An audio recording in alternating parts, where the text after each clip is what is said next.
Wanteef nutis oomishtummaa keenya daballee akkana dootti gaafa nuti eegsisan waan oomishuu jalqabne namni baay'een itti hoflee ture.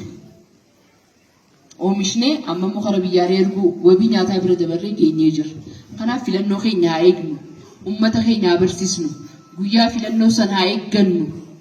Filannoon immoo aanaa Malkaaballoo, magaalaa Arwaacaa, Jaaja, Bareeda hundarratti nagaan deemee nagaan filatamee nagaan xumuramuu qaba jechuudha. Kana kan godhuu qabu mootummaa miti. Kana kan godhuu qabu qaama nageenyaati miti. Eenyutu godhuu qaba? Uummataa fi uummata qofa.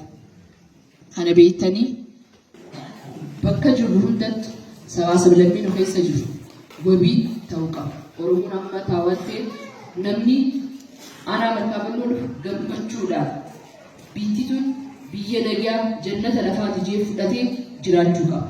Misoomaan waa hundaan bulchaa keessan cinaa mootummaa keessan cinaas dhaabbachuu qabda. Kanaaf paartiin badhaadhinaa ni injifataa, paartii keenya ni filannaa, Itoophiyaa karaa fakkeenya taateetti ni ceesisnaa.